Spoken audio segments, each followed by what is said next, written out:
अस्सलाम वालेकुम, good evening everyone. जैसे कि आप सबको पता है कि कल इंग्लिश का पेपर है। कल फर्स्ट लैंग्वेज इंग्लिश के पेपर के लिए कुछ इम्पोर्टेंट क्वेश्चंस का पीडीएफ मैंने बनाया है जो आपके लिए मे बी हेल्पफुल हो सकता है एग्ज़ाम के रिव्यू के हिसाब से। ग्रामर तो ऑलरेडी आपको पीडीएफ में मिल चुका है, टाइम नहीं मिला इसलिए ग्रामर के वीडियोज़ नहीं बना सका। कुछ इंपॉर्टेंट क्वेश्चंस है जिसको मैं स्टेप बाय स्टेप एक्सप्लेन करने जा रहा हूँ, अच्छे से सुनिए। नंबर 1, क्वेश्चन नंबर 40 के ऊपर हम कई बार से 8 क्वालिटीज़ का क्वेश्चन पूछ रहा है।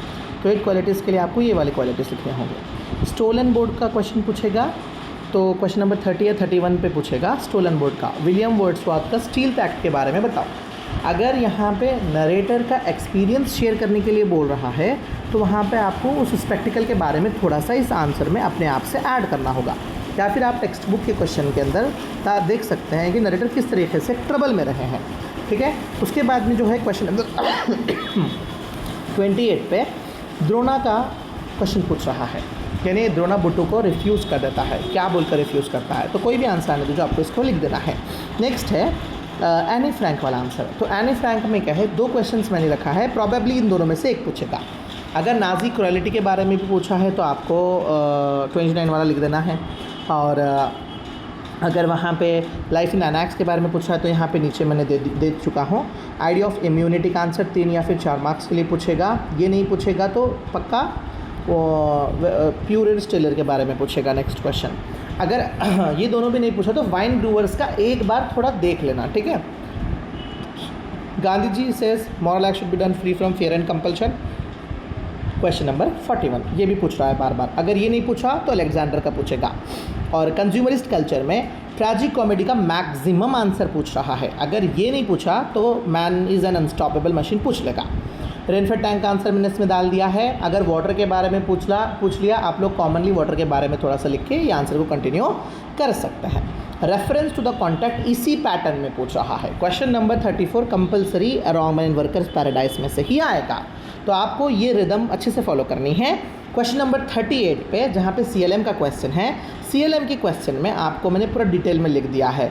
ये पोएम का नाम, पोएम के पोएट का नाम, इसके अलावा इसमें आपको एक ही लाइन लिखनी है। जो भी लाइन दिया गया वो लाइन लिखने के बाद में in the poem the poet expresses deep pain towards his dead mother. Okay, dead mother के अगेंस्ट जो भी उसका पेन था वो एक्सप्रेस कर रहा है बोल के लिखना है। नेक्स्ट है पोएम, सबसे अहम चीज़ है जिसमें 3+4 मार्क्स यानी 7 मार्क्स के लिए हमें पूछ रही है।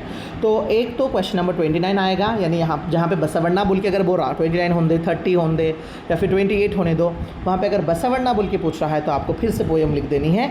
और क्वेश्चन नंबर 39 के लिए भी आपको मतलब पोएम की जगह पे भी पोएम लिखनी है। लास्ट है लेटर राइटिंग। अब लेटर राइटिंग के लिए मैंने क्या किया, एक फॉर्मेट बनाया। तो फ्रॉम आपको ऑलरेडी क्वेश्चन में दिया गया है, क्या बोल रहा है, imagine that you are Radha और Ravi of government high school. तो फ्रॉम में क्या लिखना है आपको, राधा, यानी वहाँ पे जो नाम दिया गया है वो लिखना है आपको, ठीक है।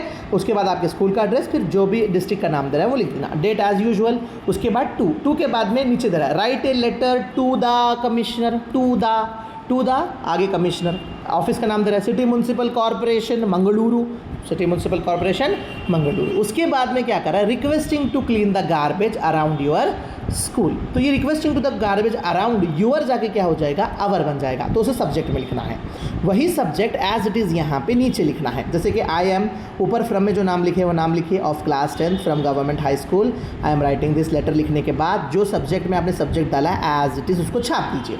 छापने के बाद due to which we are facing a lot of problem, kindly solve the problem as earlier as possible, thank you बोल के लिख दीजिए। All the very best dear students, बहुत सुकून से लिखने की कोशिश करिए। इंशाल्लाह अगर शाम तक कोई वीडियो बन सका तो ग्रामर के लिए भी पोस्ट करूँगा।